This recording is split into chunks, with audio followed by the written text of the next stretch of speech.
Aníbal? Faz sim, posso. Ah, então tá ok, tá tudo certo. O Natan inicial e o senhor a final. Exatamente. Ok. Podemos começar? Creio que sim, né? Então vamos. Nos preparar para dar início, então. E nesse momento faremos uma oração. Oremos. Santo Deus e Pai, graças te damos, bom Deus, pela vida que nos concede, graças te damos, bom Deus, pela saúde, graças te damos, ó Deus, pelo cuidado que tem para com a nossa família, para com os nossos familiares, para com a tua igreja, para com os teus servos, para com todos aqueles que são fiéis, buscam, ó Deus, estar vivendo segundo a tua vontade, segundo os teus ensinos, ó Deus. Conceda sempre, ó Deus, esse momento de comunhão com a tua palavra, comunhão no conhecimento dos ensinamentos do nosso Senhor Jesus Cristo, ó Deus. E é no nome de Jesus Cristo, ó Pai, que pedimos a tua bênção para que tenhamos mais e mais deste conhecimento, deste momento, ó Deus, trazido por meio do nosso irmão Henrique, ó Pai, conceda a ele toda a sabedoria, como o Senhor assim tem concedido, e a nós, ó Deus, um bom entendimento da tua vontade para com as nossas vidas, ó Pai. Em nome do teu Filho amado Jesus Cristo, que nós assim, ó Deus, somos gratos e pedimos a tua bênção a favor de todos que aqui estão, para que absorvamos bem tais conhecimentos, ó Pai. Em nome santo de Jesus Cristo, nós oramos. Te agradecemos, ó Deus, pelo momento. Amém. Amém. Muito bem, que livro que nós estamos mesmo, Lica? Estamos em 2 Coríntios. 2 Coríntios hoje o senhor vai iniciar o capítulo 2 hoje. Ah, vai iniciar o 2? Desculpa, vai iniciar o 1. Ah, 2 sei. Coríntios 1, vai iniciar hoje. Eu já dei o contexto histórico e teológico? Não, ainda não deu, não. Não dei nada. Nada, Lica, nada. ele disse, Lica, Oi, mana. Oi, mana. ele disse que ia dar uma revisão geral. Isso, eu já ia falar Ele para ia ele. dar uma revisão geral. O senhor falou que ia dar uma revisão e aí sim ia dar o contexto do 2 Coríntios. Foi o que eu anotei. Revisão de 1 isso Coríntios? Isso, o senhor disse que ia dar uma pincelada, né? Uma revisãozinha, aí depois a gente entrava no segundo. Tá bom, então vamos tentar fazer um resumo aqui, talvez fazer alguma aplicação para nós, né? Uhum. A igreja em Corinto, porque tem a ver com o 2 Coríntios também, né?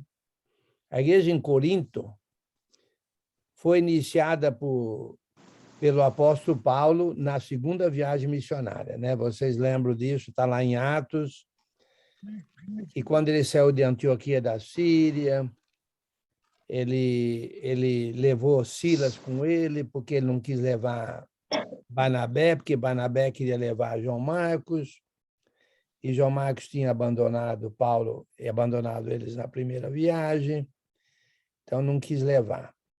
Então eles subiram ali, vamos dizer assim, indo para o norte, né, de Antioquia da Síria, entraram na Ásia Menor, passaram pela Síria, coisa e tal, subindo o norte ali, né, na parte leste do Mar Mediterrâneo. Aí entraram na Ásia Menor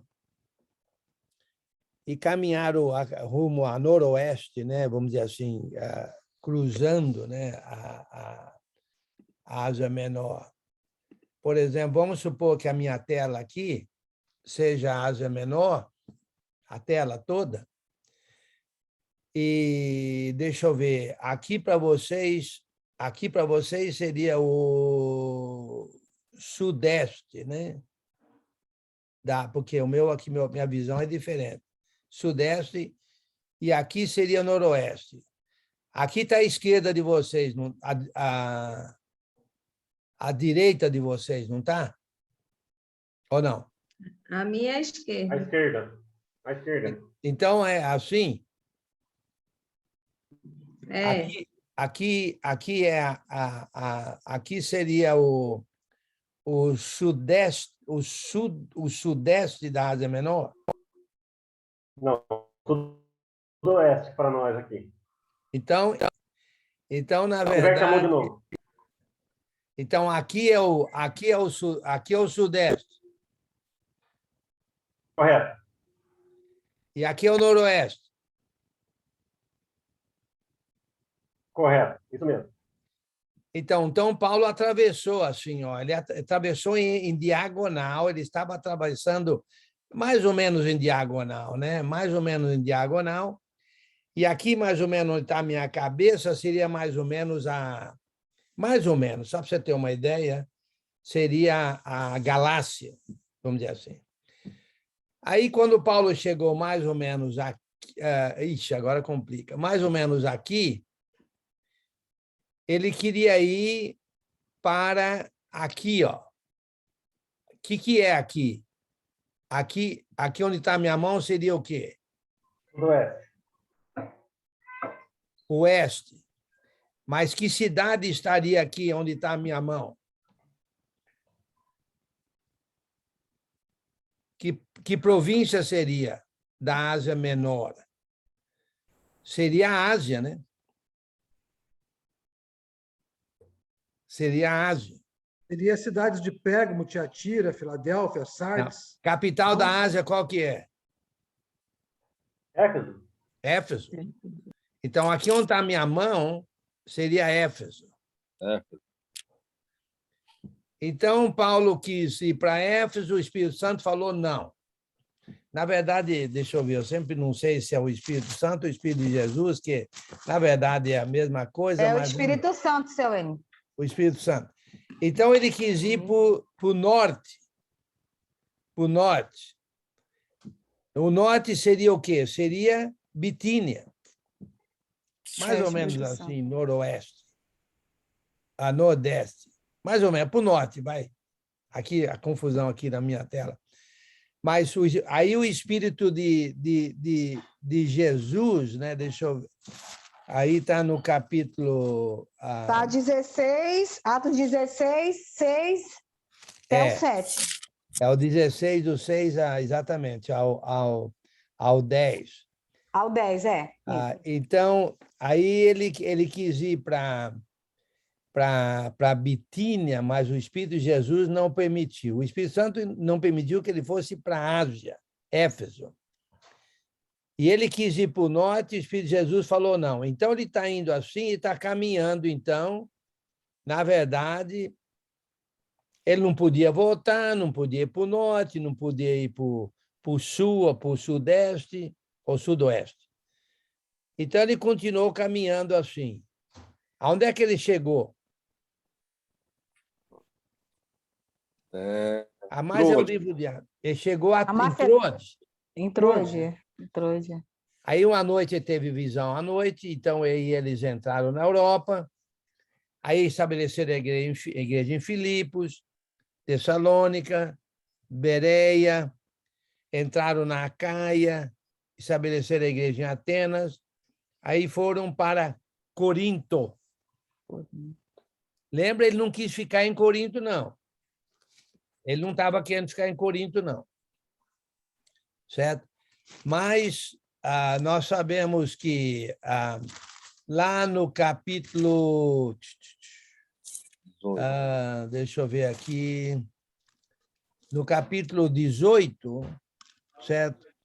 No versículo 9, teve Paulo durante a noite uma visão em que o Senhor lhe disse, isso já em Corinto, certo. Não temas, pelo contrário, fala e não te cales. Segundo Atos 18, 9. Não temas, pelo contrário, fala e não te cales, porquanto eu estou contigo e ninguém ousará fazer-te mal, pois tenho muito povo nessa cidade. Ali permaneceu 1 ano e 6 meses ensinando entre eles a palavra de Deus.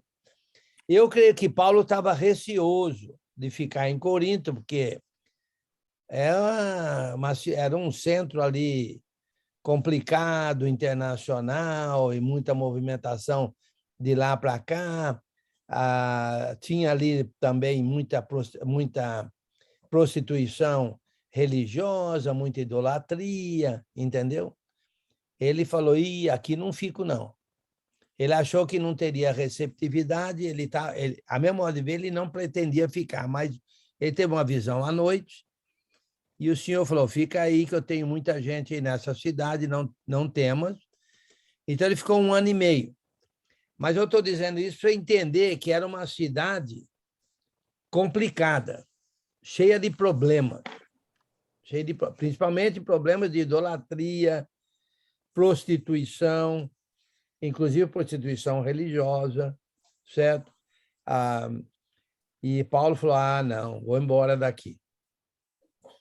Um outro lugar também que era meio complicado, que era a ilha de Creta, né, onde Paulo deixou Tito, certo?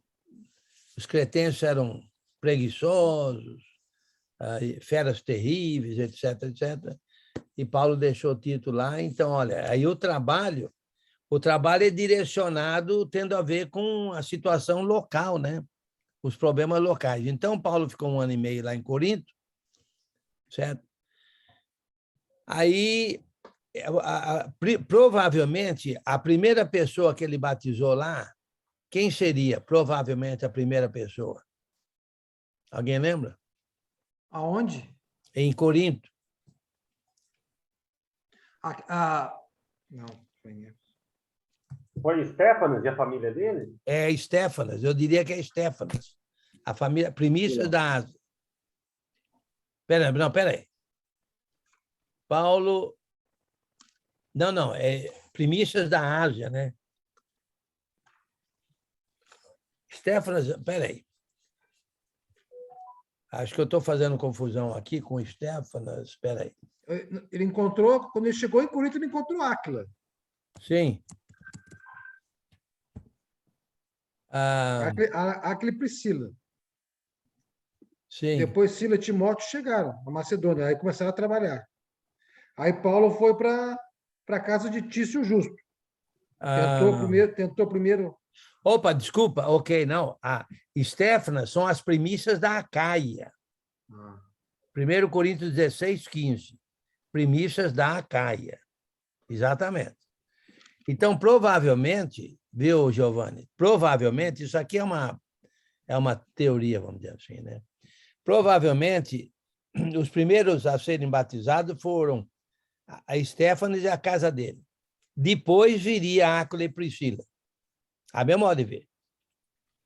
Porque se Estéfanas e a família dele são as primícias da Acaia, quer dizer que teriam sido antes de Áquila e Priscila, provavelmente. Mas isso aí não faz diferença nenhuma. Nós sabemos que, eventualmente, Áquila e Priscila também se converteram, correto? Paulo não passou a morar com eles? Não foi Gripo, não? Sim. Como? Gripo, Gripo?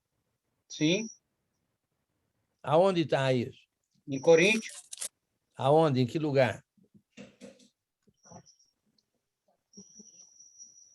Deixa eu me ver aqui. É Gripo ou Crispo? Crispo. Oh, desculpa, ok. No Deixa eu ver versículo aqui. 14 do capítulo 1. Hã? Versículo 14 do capítulo 1. Ok, vamos ver lá de 1 Coríntios 14, 1. Não. Versículo 14 do capítulo 1. Ele está se referindo. Capítulo 1, versículo 14.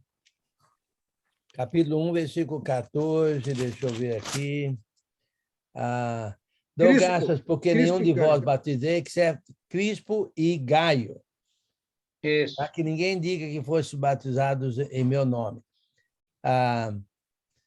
É uma boa observação aí, né? Quem teria batizado, então, Estéfanas? É que a Caia não é uma região, de repente batizou Estéfano, mas não na cidade de Corinto, em outra cidade. A Caia seria. Faz sentido mesmo, faz sentido. Faz sentido. Boa observação. Provavelmente, Estéfanas foi primícias da Acaia, mas de onde ele era também, não se sabe, né?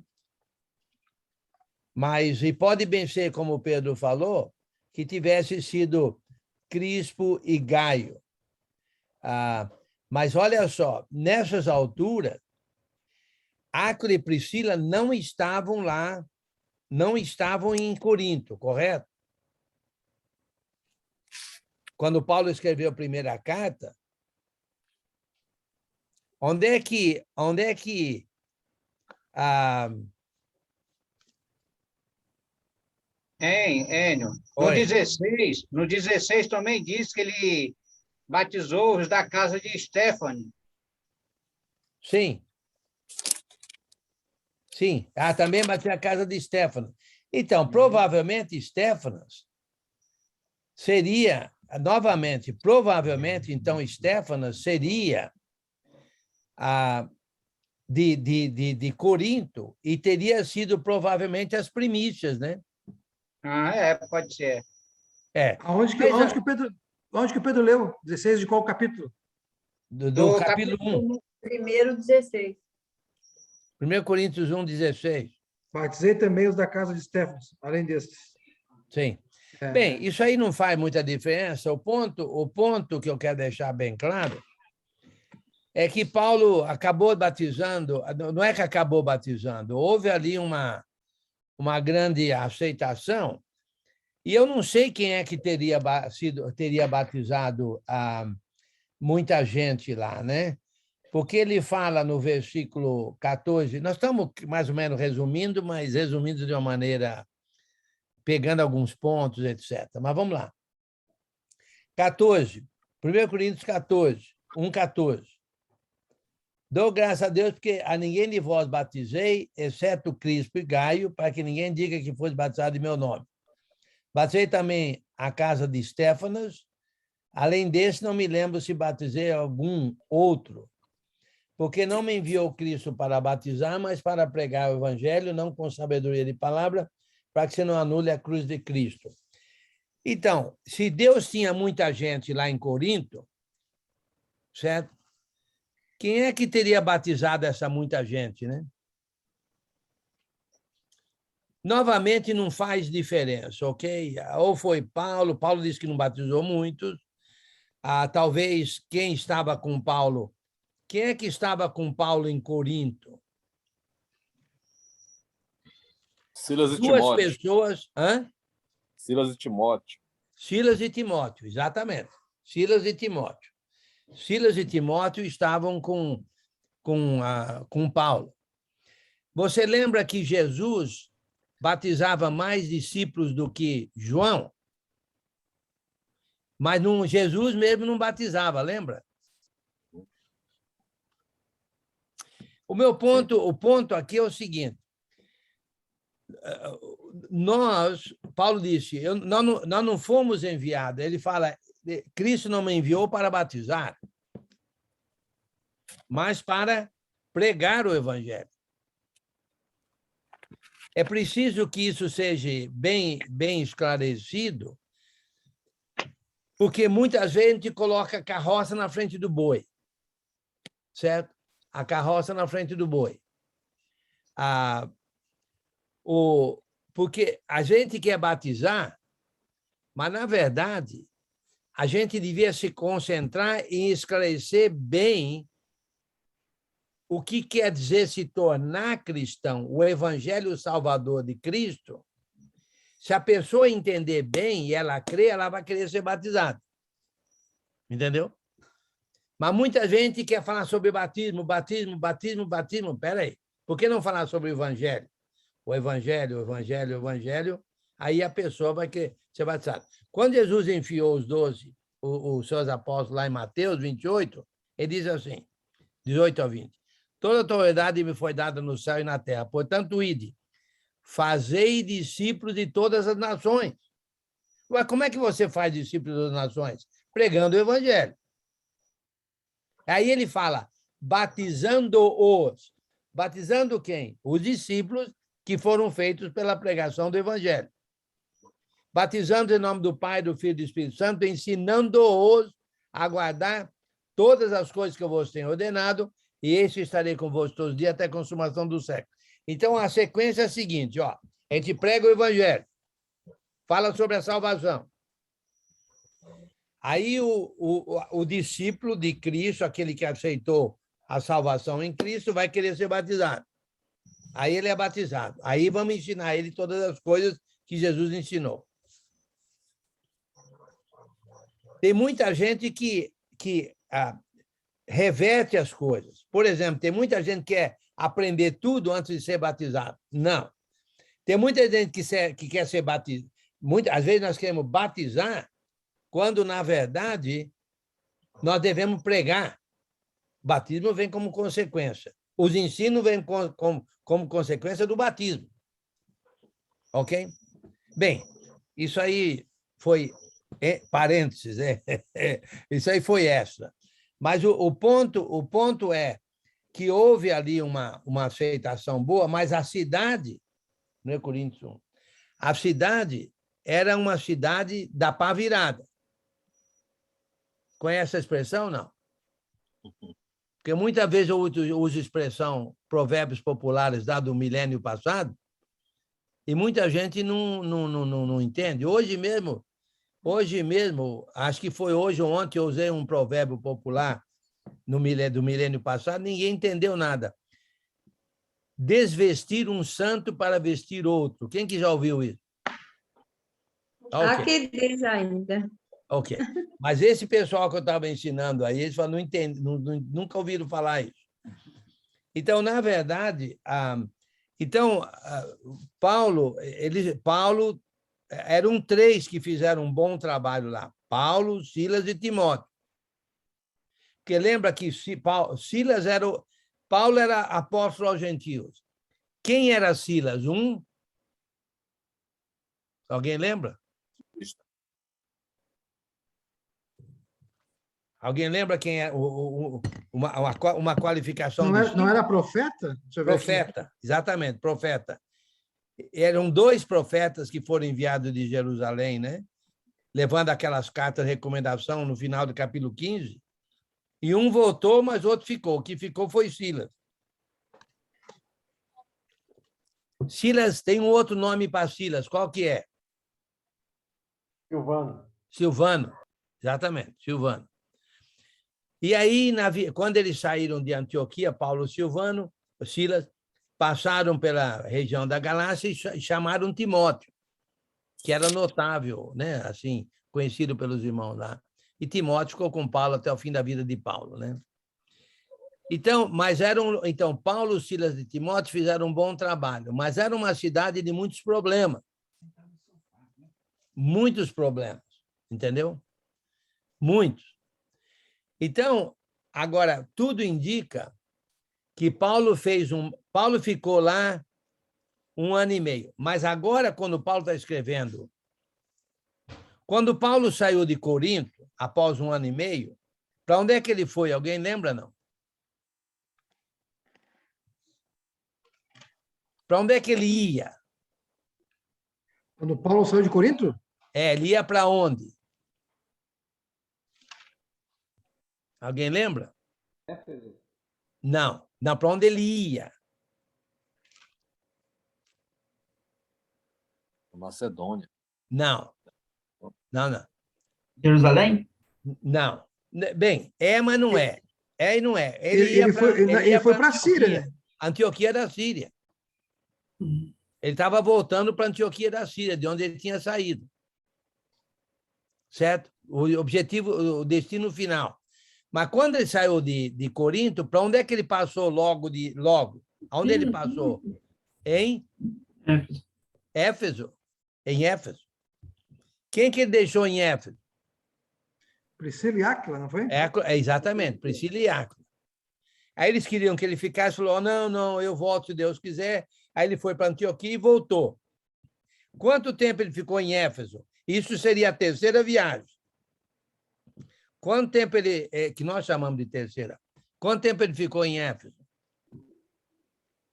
2 anos? Não, 3. 3 anos. 3. 2 anos numa escola de Tirano em Éfeso, mas um total de 3 anos em Éfeso. Nesses 3 anos, no final dos 3 anos, ele escreveu essa carta aqui. Então, já teriam... mas ele diz, em outro lugar, aí não vou mostrar agora, que 1 ano antes, ele fez tudo indica que ele fez um bate e volta para Corinto. Foi quando ele ficou sabendo de muitos problemas também, e ele informou os coríntios, né? De que ele estava fazendo uma coleta aos irmãos pobres da Judéia, isso um ano antes. Deixa eu ver onde é que está isso aqui, que eu não me recordo exatamente onde é que está aqui.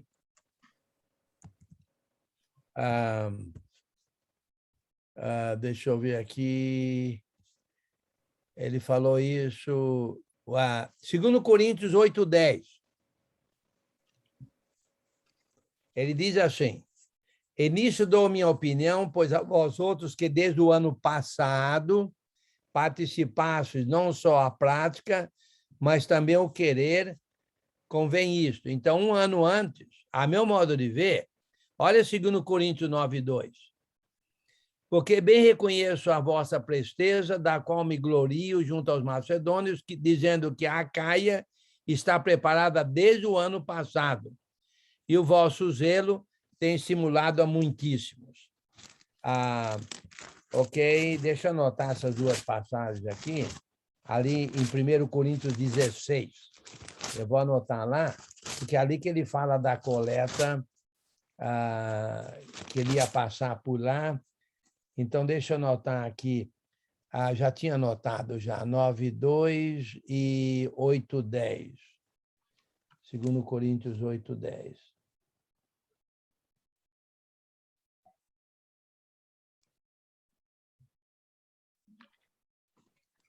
Ok?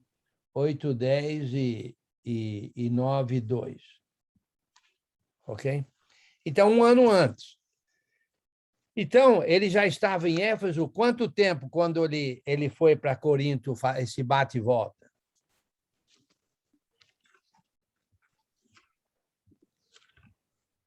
Dois anos? 2 anos. 2 anos. 2 anos mais 3, né? Que ficou 3 anos. Um ano antes ele tinha ido para...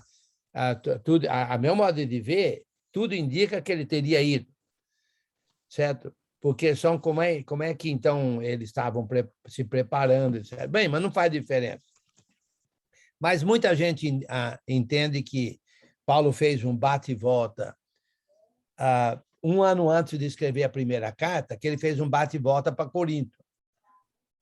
Entendeu?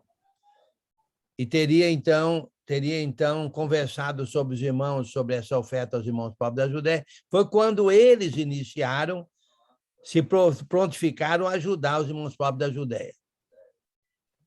Ok? Mas era uma cidade cheia de problemas. Então, e Paulo ficou sabendo, através de várias fontes, os vários problemas da igreja. Os vários problemas da igreja, que é uma cidade problemática, né? Uma cidade problemática.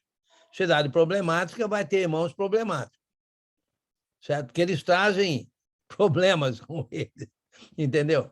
Eles trazem problemas com eles, né? Porque eles vêm de uma cultura problemática, assim como lá em Creta, né? Os cretenses eram ímpios. Agora, se convertem, você tem que trabalhar na impiedade, contra a impiedade, para se tornar piedosos, vamos dizer assim, para se tornar aquele caráter divino contra aquele caráter ruim que tinham antes. Certo? Toda pregação, todo ensino depende da necessidade, entendeu? Isso é muito importante que a gente reconheça a necessidade da igreja para poder pregar e ensinar, entendeu? A gente não ensina e prega só para ensinar e pregar, não. A gente tem que ajudar os irmãos a mudar de vida, a viver uma vida mais agradável, entendeu? E assim... Oi. O que você diz a respeito de temas elaborados pela própria igreja? Quando a igreja pede para você fazer um tema... Sim, ela está precisando, né? Então, se ela está precisando, né? Se ela está pedindo, eu acho que ela está precisando, né? Está querendo aprender, né? Precisa aprender.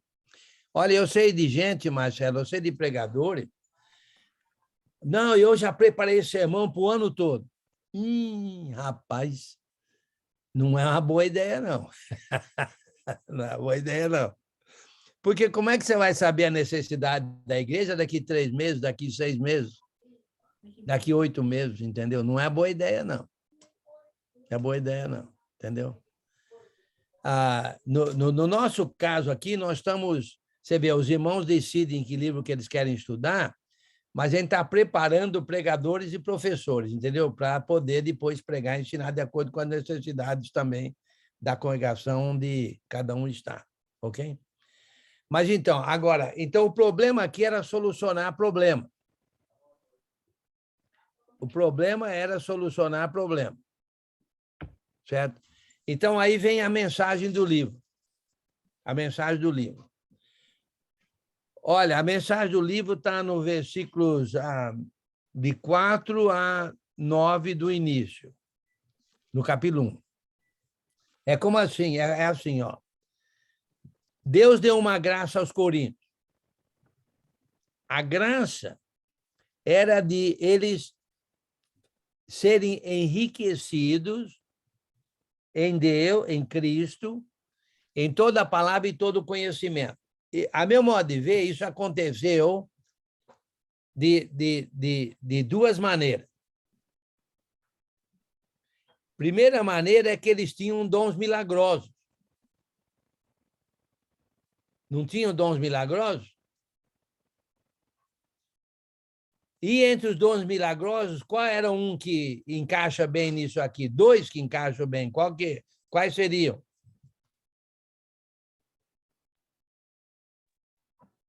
Profecia? Revelação? Profecia. Qual é a outra? Revelação?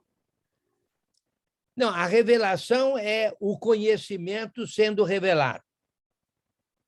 Mas isso em Corinto, através de 2 maneiras. 3, mas eu vou... Qual é a primeira? Já foi mencionada, profecia. Não tinha profetas lá em Corinto? Sim. Tinha profetas. E qual um outro dom que revelava conhecimento? Fala. Como? Dom Dom de de falar. O dom de línguas. De línguas. Dom de línguas, exatamente. Dom de línguas. Língua. Uhum. Elas precisavam ser interpretadas, mas era dom de língua. Agora, se os coríntios faziam parte da revelação, e qual seria uma terceira parte? A meu modo de ver. Os mestres? Hã? Os mestres? Como? Os mestres? Não, os mestres ensinam o revelado. A meu modo de ver. A meu modo de ver. Ué, pergunta de novo. Eu vejo 3... qual seria 3 ingredientes? Não, 3 frentes, vamos dizer assim. 3 frentes em que os coríntios participavam da revelação do conhecimento de Jesus Cristo. Porque diz que eles foram enriquecidos. E isso era uma graça. Está escrito aí no versículo 4. Uma graça. Ok. O primeiro... Hã? A consolação?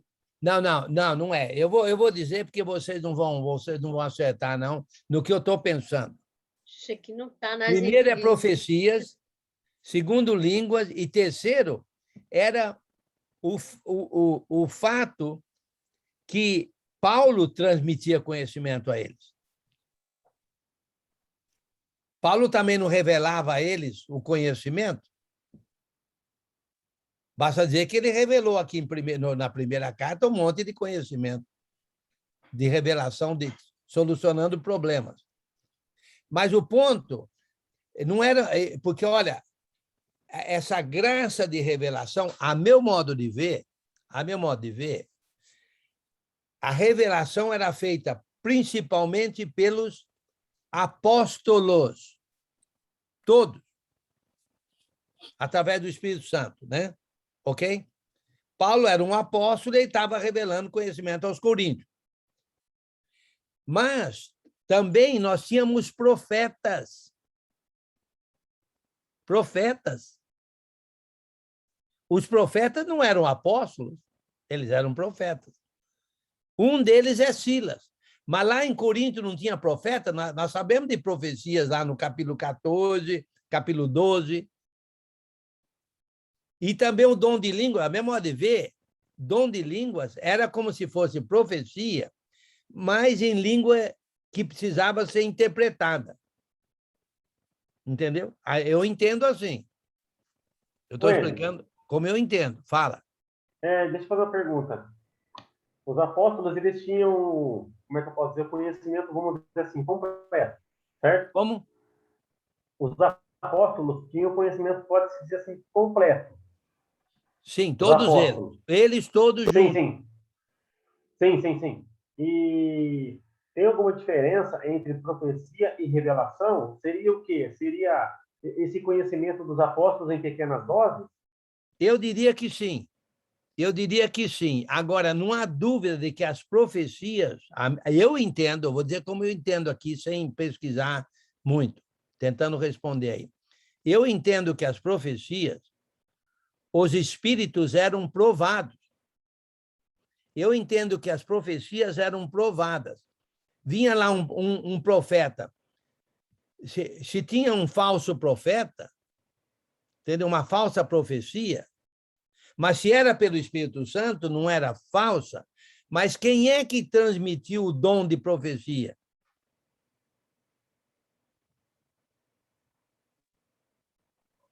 O Espírito Santo. Os dons todos que dá o Espírito Santo. Mas antes disso. Imposição de mão? Por quem? Pelos apóstolos. Pelos apóstolos, exatamente. Os apóstolos, eles transmitiam os poderes do Espírito Santo. Eles receberam o Espírito Santo com poder. Sim. Só eles tinham poder. Não, o que você falou está certo, mas eu digo, mas era pela imposição de mão dos apóstolos. Sim. Exatamente. Você está certo, mas eu quis deixar bem claro que, então, a profecia, se era pela imposição de mão dos apóstolos pelo Espírito Santo, só podia ser revelação. Não só a profecia, mas como todos os dons, né, também, né? Sim, dons com todos os dons, mas profecia e línguas revelavam conhecimento. Entendeu? Então, eles estavam na graça do enriquecimento da revelação. E Jesus prometeu aos apóstolos, né? Sim. Quando ele subisse aos céus, ele daria o Espírito Santo para relembrar os apóstolos do que Jesus ensinou e também a aprender mais coisas diretamente do Espírito Santo. Sim, com certeza. Sim, com certeza. Mas então eles estavam numa graça do enriquecimento da revelação, certo? Mas eles estavam como se fosse assim, aguardando, certo? A revelação. E essa revelação do versículo 7 é a revelação completa. Nós não estamos aguardando a revelação. Por que não? Porque ela já veio, está completa, é a Bíblia, está escrito. Sim, é o Novo Testamento, os 27 livros. Aonde é que fala isso em 1 Coríntios? 13. Exatamente, capítulo 13. Já valeu, capítulo 13. Entendeu? Está em Coríntios, está em 1 Coríntios, capítulo 13. Capítulo 13. 13 e 10. As profecias eram empate. Lê para nós aí. 13 e 10. O amor nunca perece, mas as profecias desaparecerão. As línguas cessarão, o conhecimento passará. Pois em parte conhecemos e em parte profetizamos. Sim. Eles estavam recebendo em partes. Sim. Os apóstolos e os profetas do Espírito Santo. Sim. Quando, porém, vier o que é perfeito, o que é imperfeito desaparecerá. Sim. E se completou quando veio o Apocalipse, né? Quando eu era menino, eu falava com o menino, pensava com o menino e raciocínava com o menino. Quando me tornei homem, deixei para trás as coisas de menino. Sim. Agora, pois, vemos apenas um reflexo obscuro como um espelho, mas então veremos face a face. Agora conheço em parte, então conhecerei plenamente da mesma forma como sou plenamente conhecido. Exatamente. Então, você vê aí, a revelação, nós agora não aguardamos a revelação, nós estamos na revelação. Já foi revelado para nós. Então, nós temos um benefício grandioso que eles não tinham, porque eles conheciam em parte, e nós temos todo o conhecimento revelado. Ué, eu achava que isso daí falava sobre depois da nossa morte. Não faz. No contexto do livro, a memória de ver não faz sentido, não. No contexto do livro. No contexto do livro, a memória de ver, não. É a revelação agora. É a revelação agora. O perfeito é o conhecimento que nós temos. A memória de ver. Eu sei que tem alguém Esse que... face a face seria a palavra de Deus para nós? Sim, Está falando? sim, Tá. sim. Porque, olha, é como um espelho. Naquela época, como você tinha parte, é como você olhar no espelho obscuro, meio manchado, etc., assim, não perfeitamente limpo, você não tem uma visão plena de você, entendeu? Está meio obscuro, coisa e tal. Mas num espelho límpido, entendeu? Você vê perfeitamente a sua figura, né? O seu rosto, assim por diante. Entendeu? Então, agora, em outras palavras, nós não temos desculpa nenhuma no que se refere a não saber, porque o conhecimento está todo à nossa disposição. A única coisa que precisamos fazer é procurar estudar e entender. E entender para quê? Para viver. Para viver. Agora, tem uma passagem muito interessante aqui em 1 Coríntios, capítulo 8, que tem a ver com isso. Olha só no versículo... alguém lê do 1 ao 4 para nós, do 1 ao 3, por favor.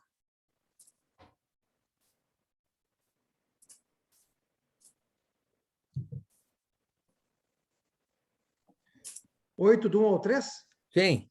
Com respeito aos alimentos sacrificados aos ídolos, sabemos que todos temos conhecimento.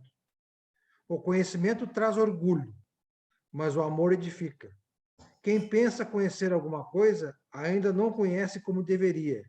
Mas quem ama a Deus, este é conhecido por Deus. Aqui fala de humildade, né? E não é. Na verdade, fala de... Qual é o ponto, qual é a palavra-chave nessa leitura aí desses três versículos? Qual é a palavra-chave? O amor. O amor. Mas como é que a gente ama? Sendo humilde, respeitando o próximo.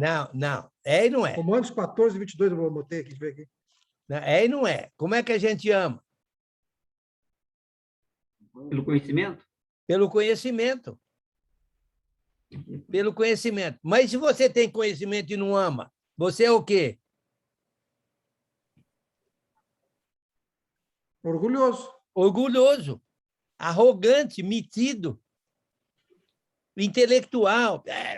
Pensa que sabe. Espera aí. Se você acha que você sabe alguma coisa, você não aprendeu como convém saber. Como é que eu sei que eu sei? Quando eu... Estuda. Não. Pratica. Quando eu amo.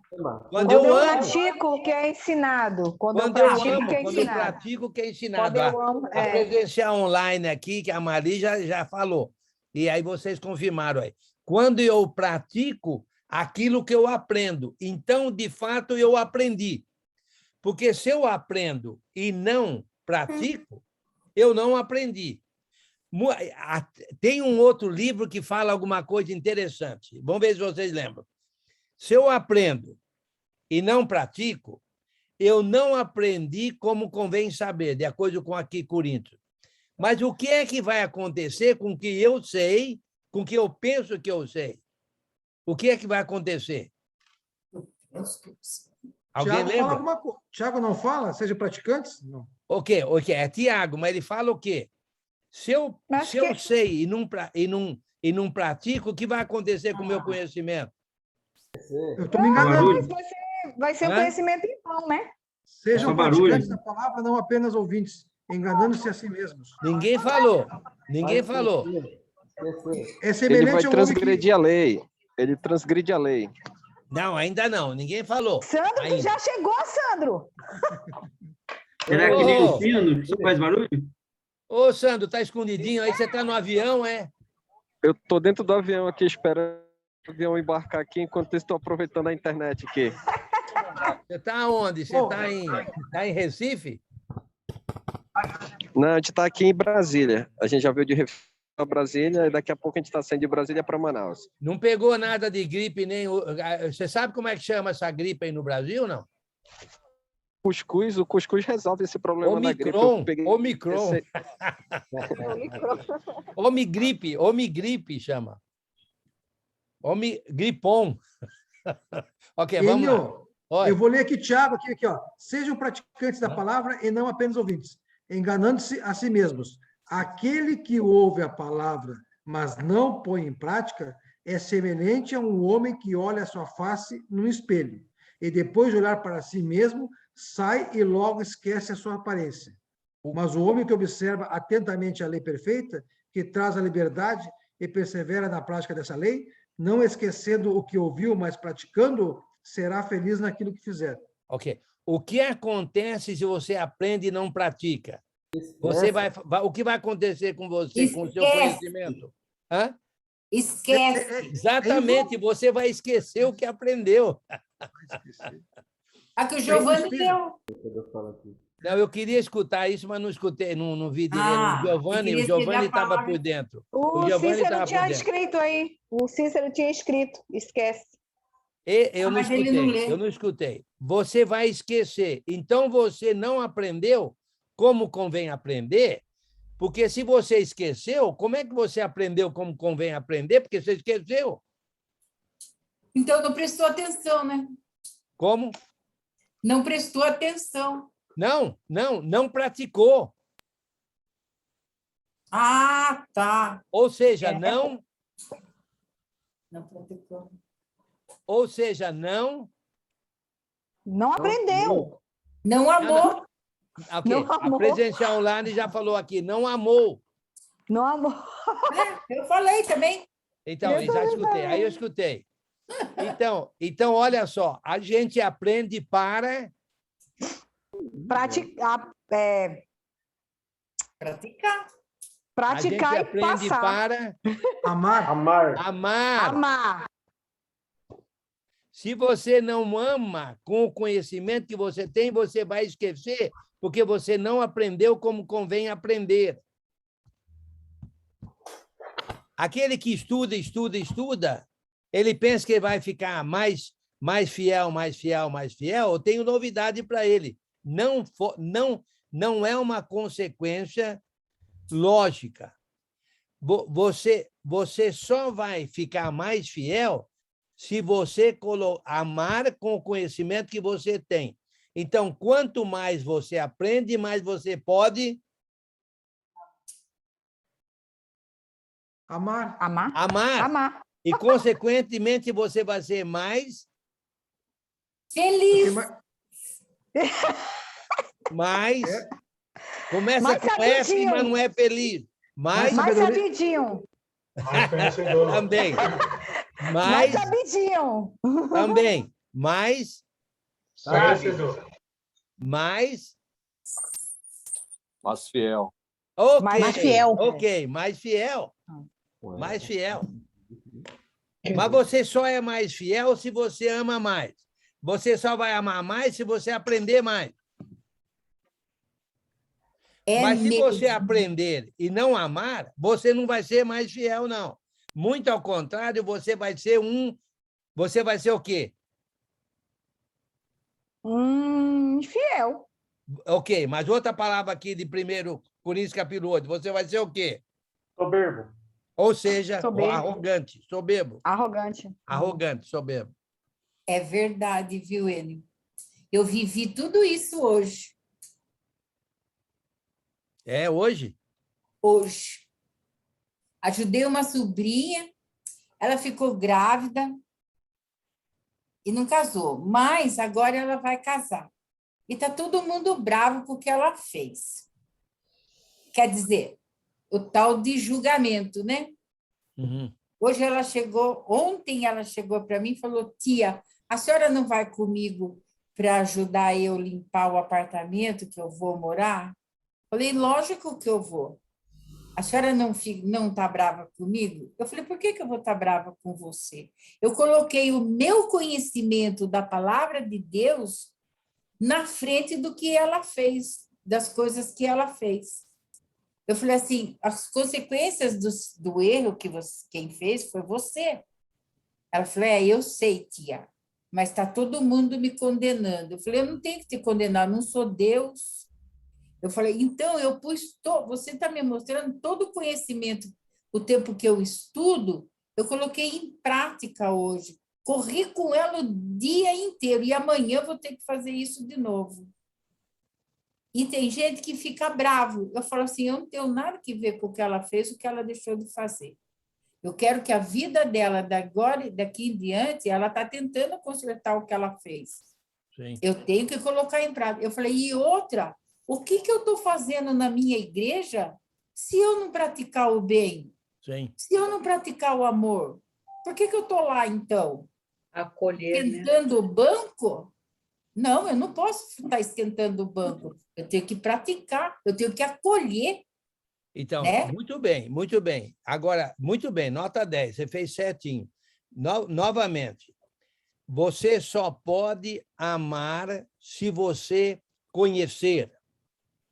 Sem nesse dúvida. caso, você está sendo fiel. Ok? Então, aí a necessidade de aprender mais. Mas não é porque aprende mais que vai ser mais fiel. Só vai ser mais fiel se amar mais de acordo com o conhecimento a mais que a gente está adquirindo. Daí a necessidade de aprender para ser mais fiel, porque vai amar mais. Certo? Então, o apóstolo Paulo, aqui em 1 Coríntios, ele dá conhecimento tendo a ver com vários problemas. Agora, os coríntios somente seriam mais fiéis se eles colocassem o conhecimento que Paulo está dando e aplicassem no problema que Paulo estava solucionando com o conhecimento. O primeiro problema, são vários problemas mencionados por Paulo, quer dizer, solucionados com conhecimento, para que os coríntios aplicassem na vida deles e amassem mais. Ok. Primeiro problema é divisão. Segundo problema tinha a ver com o irmão que passou a possuir a esposa do pai dele. Terceiro problema tinha a ver com o irmão levando outro irmão a juízo perante juízes iníquos. Ou seja, não foi solucionado ali entre eles. Outro problema, prostituição religiosa. Os irmãos cristãos não é para ir com as prostitutas religiosas, não. Outro problema relacionado a casamento, que eles escreveram a Paulo, que não sabemos bem o que é, mas pode ser que tenha a ver com doenças relacionadas ao sexo, mas não diz isso claramente. Paulo diz que é melhor que o homem não toque em mulher. Ok. Um sexto, que é o capítulo 7. Um outro problema seria o sexto, né? É o sexto. Deixa eu ver. Divisão, o irmão possuindo a mulher do pai, perante juízes iníquos, prostituição religiosa. Não, é o sexto, né, do casamento. O sétimo tem a ver com idolatria, que são capítulos 8, 9, 10 e 11. Ok. Paulo diz, olha, idolatria, não. Inclusive, eles estavam participando da ceia do Senhor da mesma maneira como os pagãos participavam da mesa dos ídolos. Falou, não, a ceia do Senhor não é assim, não, é diferente. Aí o capítulo 11, né? O problema de véu era um problema de idolatria também, né? As prostitutas religiosas rapavam a cabeça. Aí um outro problema é o problema nos capítulos 12, 13 e 14, que é o problema do mau uso dos dons espirituais. E um outro problema, que é o último problema, é o problema de que alguns afirmavam que não havia ressurreição de mortos, quando, na verdade, há ressurreição de mortos. Agora, o ponto-chave nisso tudo, quando você aprende e ama com o conhecimento, há um resultado nisso aí. Qual é o resultado?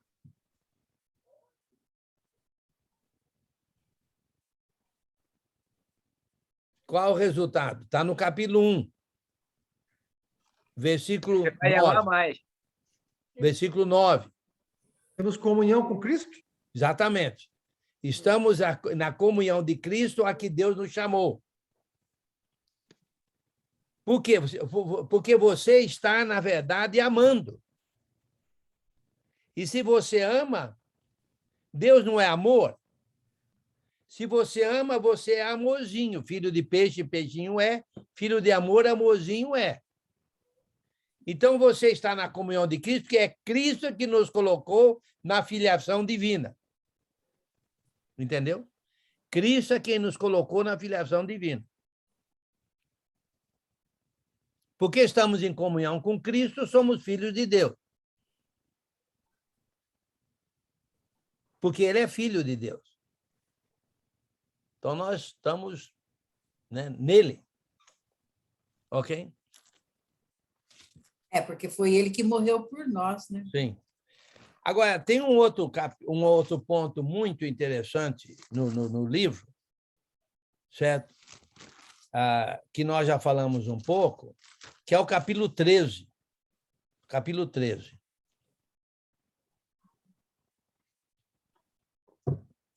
Não sei se vocês notaram que o capítulo 13 está entre o 12 e o 14.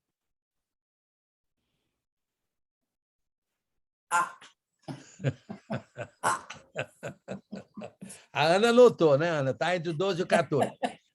Mas, na verdade, eu falo isso brincando, mas tem um ponto aí que eu acho muito interessante.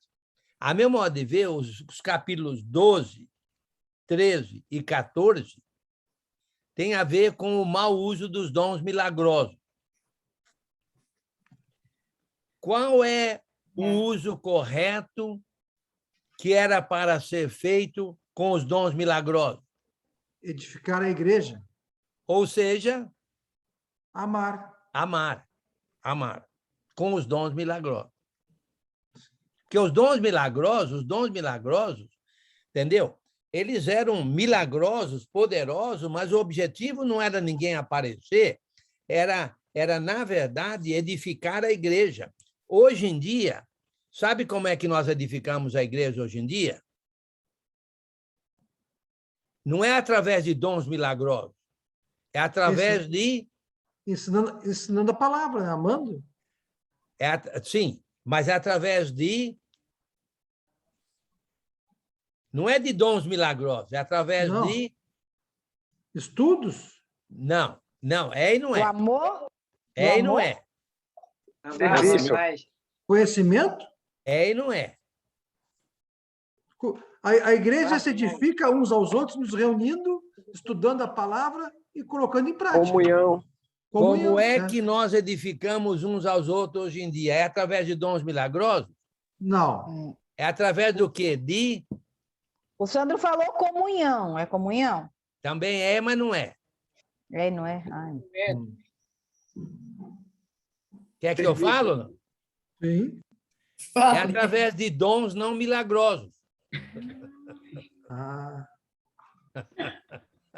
É ou não é? Sim. Não é através de talentos? Os talentos não são dons não milagrosos? Antes, lá em 12, 13 e 14, através de dons milagrosos. Agora, através de dons não milagrosos. E aí, tudo que vocês falaram faz sentido. O amor, conhecimento, comunhão, confraternização, uso dos bens materiais que nós temos, etc, etc. Até mesmo na reunião da igreja. Quando você se reúne na igreja, na reunião, quando tem a reunião da igreja, você vai usar os seus dons para a edificação da igreja. Me diga um dom que todo mundo tem na reunião da igreja, um dom não milagroso que todo mundo tem. é o dom de admoestação e aconselhamento na reunião da igreja. Como é que a gente faz isso?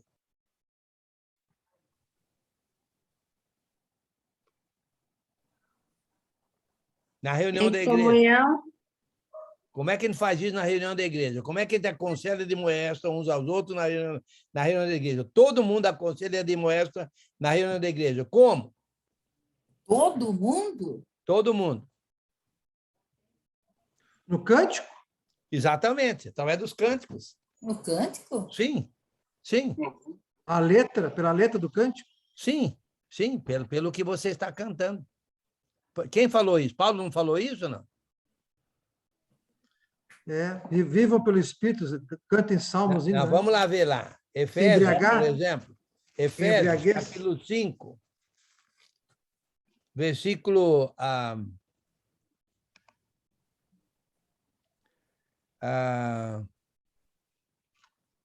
Lê o 18, 19 aí. Efésios 5, 19.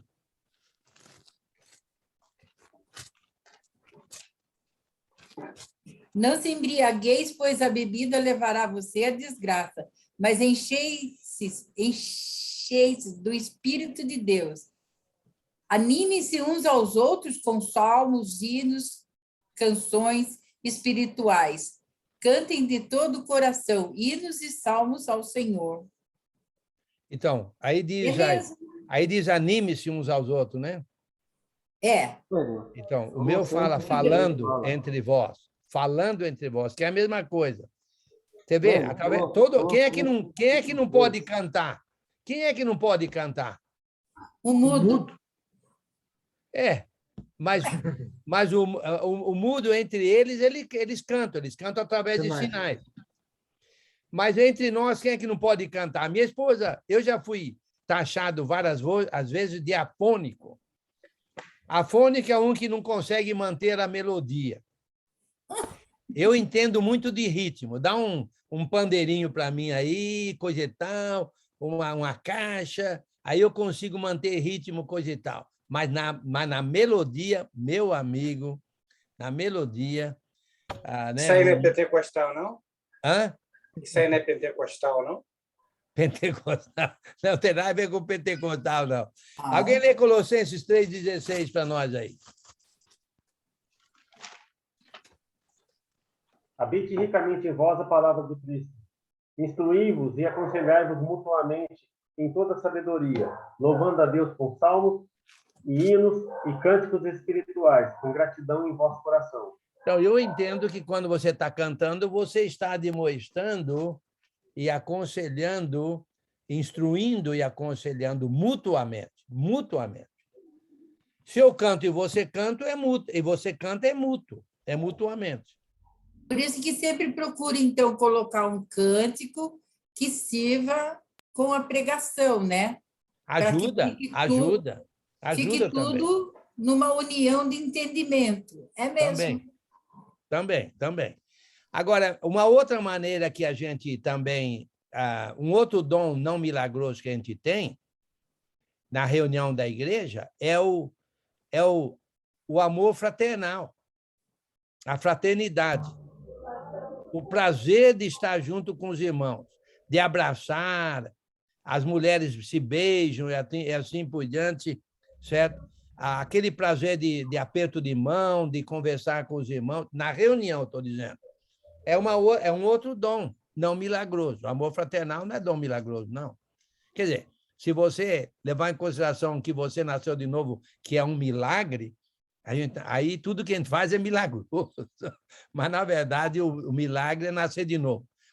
Então, na verdade, e tem mais, né? Todo mundo ali vai ser instruído pela palavra, pelo pregador e pelo professor. E na ceia também, a ceia é uma análise mútua que a gente faz na comunhão.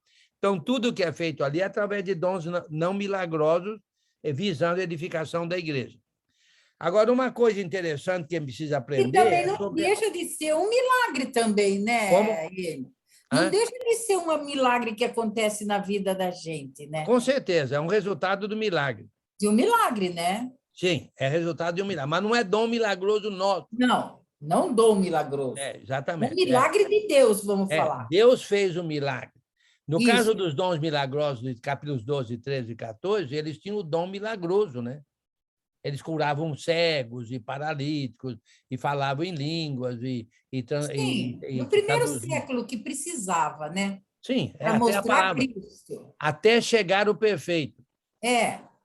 Aquilo lá foi para comprovar, para solidificar a chegada da revelação, que é o conhecimento. Ok. Agora, o que nós vamos entender bem é sobre amor no capítulo 13. Você vê que no versículo, capítulo 12, ele fala assim, 31, entretanto, procurai com zelo os melhores dons. Então, nós precisamos procurar a melhor maneira de edificar a igreja, de acordo com o que nós podemos fazer, ok? De acordo com o que nós podemos fazer. Tem gente que quer edificar com um dom que não tem. Aí não dá. Aí não dá, entendeu? É preciso que a gente edifique com os melhores dons que a gente possa ter. Eu não vou me meter a dirigir cânticos, eu já fiz isso muito, porque não tinha ninguém para fazer. Eu lembro uma vez eu estava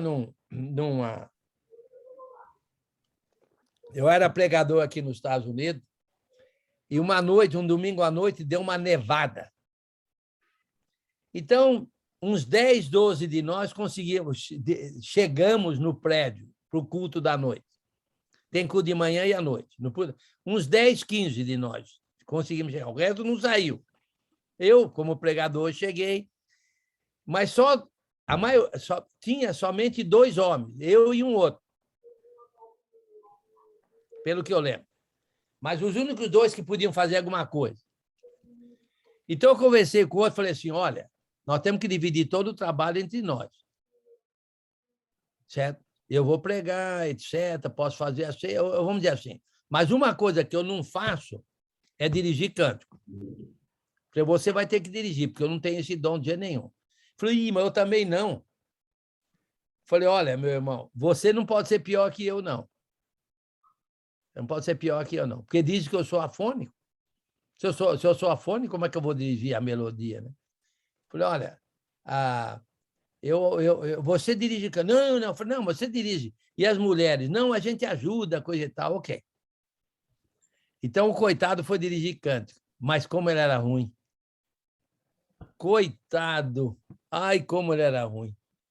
Eu fiquei com dó dele. Depois que terminou, eu falei para ele, meu irmão, se eu soubesse que era tão ruim assim... Eu falei, achei alguém pior que eu em dirigir cântico. Eu teria dirigido o cântico, mas nunca mais ele se meteu a dirigir cântico. Coitado. E hoje é um presbítero. Hoje é um presbítero. Ainda bem que os anjos filtram, né, para Deus, né? Mas, coitado, como ele era ruim. Falei, achei alguém pior que eu.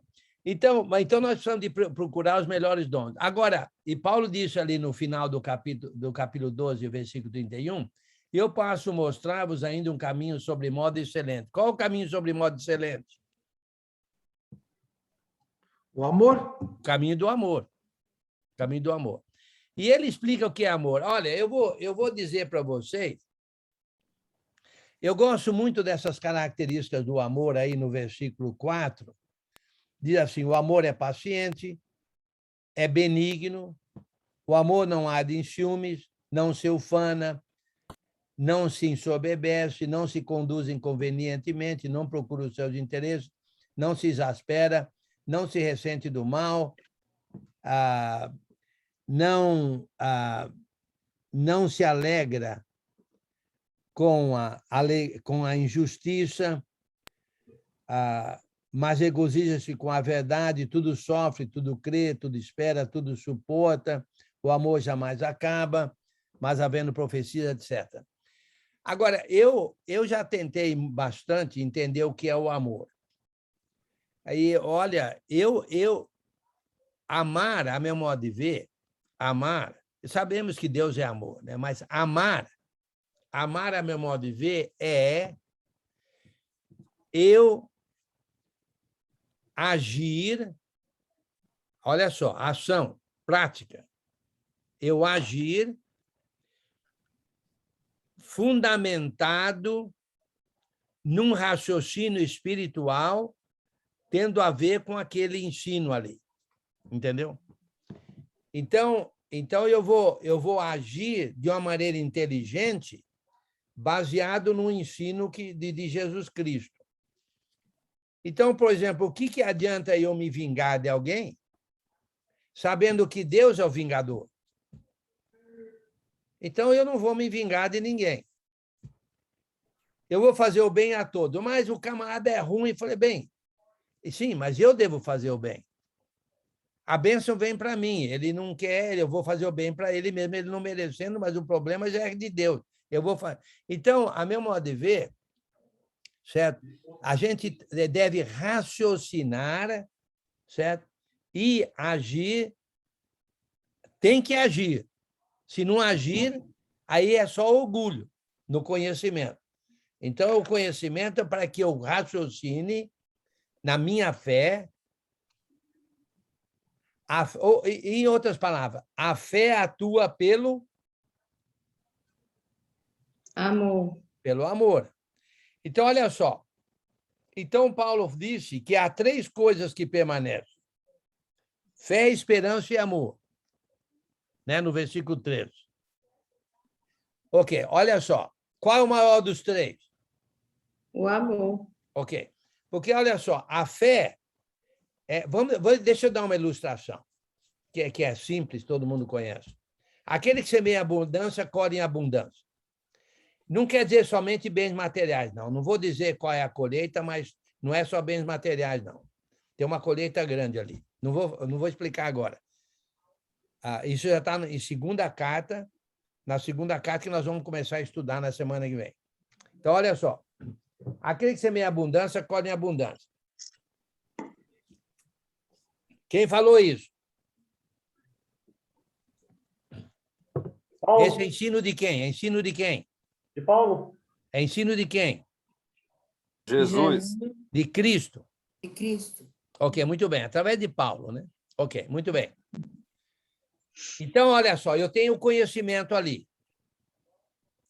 Então, eu vou acreditar naquela fé, naquele conhecimento. Isso é, se eu semear em abundância, eu vou colher em abundância. Eu vou ter fé. Qual é a esperança? Qual é a minha esperança? Vou colher em abundância. Vou colher em abundância. Então, olha só, são 3 coisas até aí.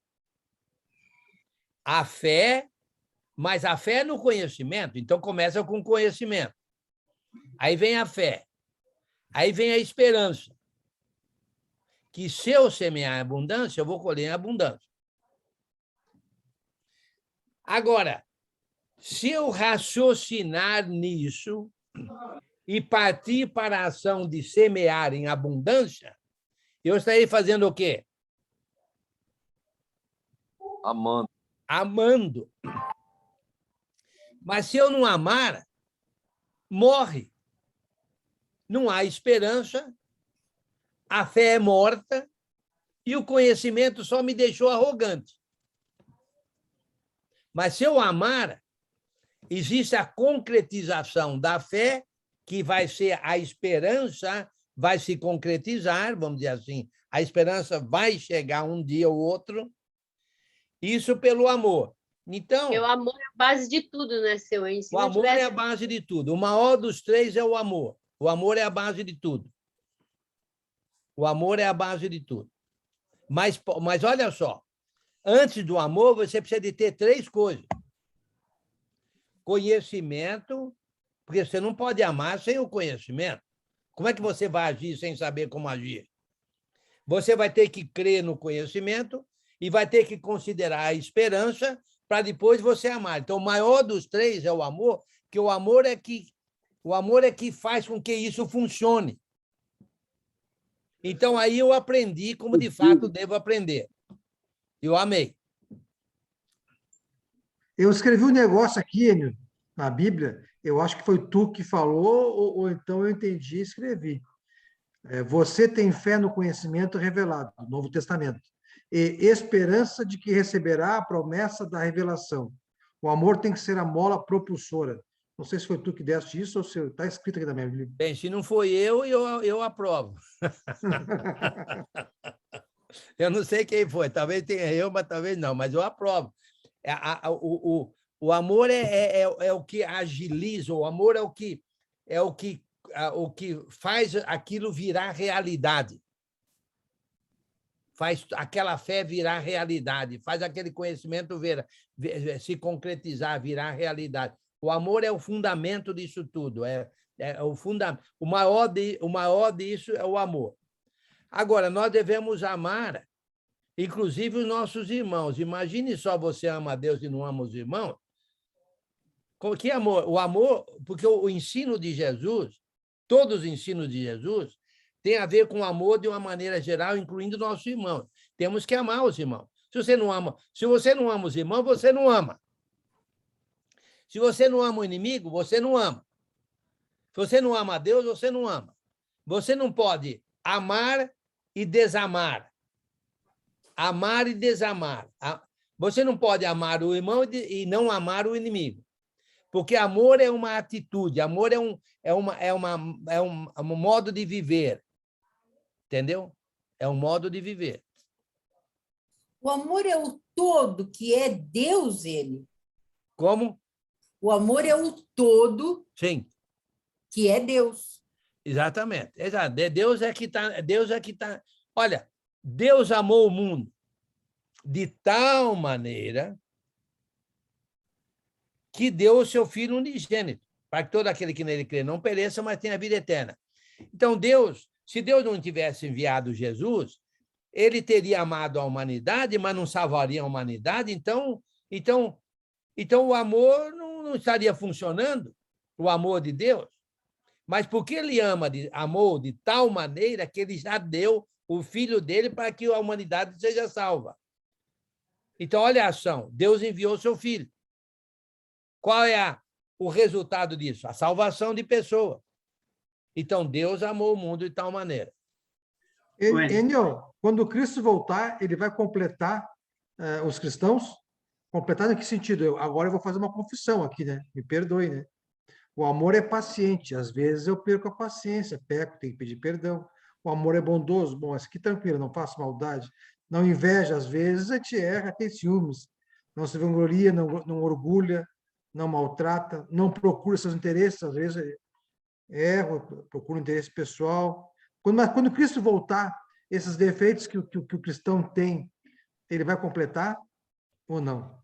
Eu não sei o que você quer dizer com completar. Em Cristo... Completar é que aí eu não vou ter mais. Não, isso vai acontecer lá no céu. Porque em Cristo, quando você peca, aí já entra no outro livro. Mas quando você peca, porque você está no amor, está na luz, e você peca, nós temos um advogado, não sei se você entende de advocacia ou não, mas eu vou te dizer para você, eu vou te mostrar o que advogado faz. Advogado defende, irmão. Eu vou te ensinar, viu, sobre advocacia.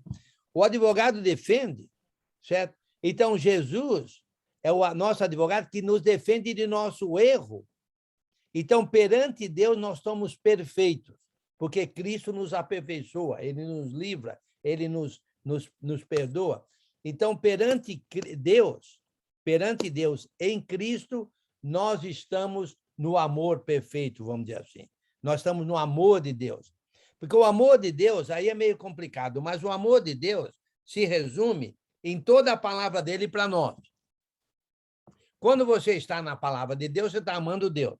Mas você vai errar. Bem, mas nós temos um advogado que nos limpa, nos defende, nos limpa perante o Deus poderoso lá, que deu a palavra, e nós, então, estamos no amor dele. Quer dizer, ele vai, que nem o Giovanni perguntou, Cristo, vamos supor que, né, monta uma cena. Cristo vai e justifica. Ó, Giovanni, né, sentiu uma inveja, assim, o sangue de Cristo vai nos justificar. sobre nossas fraquezas, né? Sim, com certeza. Sim, com certeza. O ponto-chave... Acabou, não? Não, pode ser, acabei. O ponto-chave do livro é a comunhão de Jesus Cristo a que Deus nos chamou. E essa comunhão é fundamentada na revelação do conhecimento de Jesus Cristo, que nós temos agora os 27 livros. Então, nós precisamos agir dentro dessa revelação, que é o amor.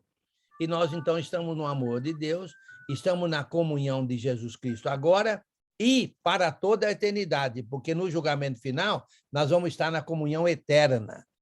Na comunhão eterna. A comunhão começa aqui, começa no começo, só vai acabar no fim. E não tem fim. Então, a nossa comunhão começa no batismo, na hora que nós nascemos de novo, e não vai terminar nunca. Mesmo depois da morte, quando Cristo vier, a comunhão vai continuar para toda a eternidade. Muito bem, prazer em vê-lo, já deu o nosso tempo. Foi um resumo meio bem extenso, entre aspas, né? Ficamos 1h30 resumindo o livro. Foi ótimo o resumo, senhor. Aí eu acho que é bom, sim. Eu acho que é bom porque ajuda bem a colocar, juntar as peças. Né? É verdade. Gostei. Gostou? Gostei desse resumo. Ô, Wagner, é bom você atender os amigos, viu? Atende outros além dos amigos, viu, Wagner? Eu falo a mesma coisa para você, que eu te liguei e você não me atendeu. Ah, não tocou nada. Deixa eu aqui, fazer não. um pedido para os irmãos aí, principalmente para o irmão Enio, que eu gosto muito das aulas, é a primeira vez que eu participo do estudo com o irmão Enio. Agradeço Paulo Botaro por ter me passado o link, agradeço ao irmão Alessandro por ter me aceitado no grupo, e peço para os irmãos, cada vez que o irmão Enio iniciar um curso, uma carta, um estudo, me convide. Eu entrei segunda-feira num estudo, mas eu não gosto de entrar pela metade, eu entrei e já saí porque eu vi que já estava andando. Então, agradeço a vocês, agradeço ao irmão Enio, e quando iniciar um curso novo de alguma carta, Enio, me mande o convite. Muito bom. O Enio tem uma secretária, Giovana. Tem? O Enio tem uma secretária, Giovana. Lica, então... E ela então, está pertinho aí de você. deixa eu botar meu telefone no chat, tu salva por gentileza e me convida. Iniciou um estudo, uma carta nova, é um prazer aprender com o irmão Enio. Está aqui. Sexta. Nossa. Ok, nós temos uma boa notícia aqui, porque a nossa neta Ai, que bom. ela pegou Covid, inclusive, era para ela ter ido numa clínica, né, para ela se recuperar na terça-feira, mas pegou Covid, aí não pode ir. Então, ela está bem melhor e já já passaram os sintomas, e a clínica acabou de ligar dizendo que ela vai ser aceita na sexta-feira que vem. E é difícil por causa das vagas, né? Graças a Deus. Agradecer. Ô, mama, o Wagner só atende amigo, a gente liga lá e não atende. Oi, mãe. Você conseguiu aí um ajudante, Lica? Senhora? Está ajudando em Manaus agora o Wagner? Está ajudando agora. Eu estou sendo ajudado. Subsecretário. Ele é o subsecretário aqui de Manaus. Bem, prazer em vê-los. Obrigada, irmão Enio, pela aula. Giovanni,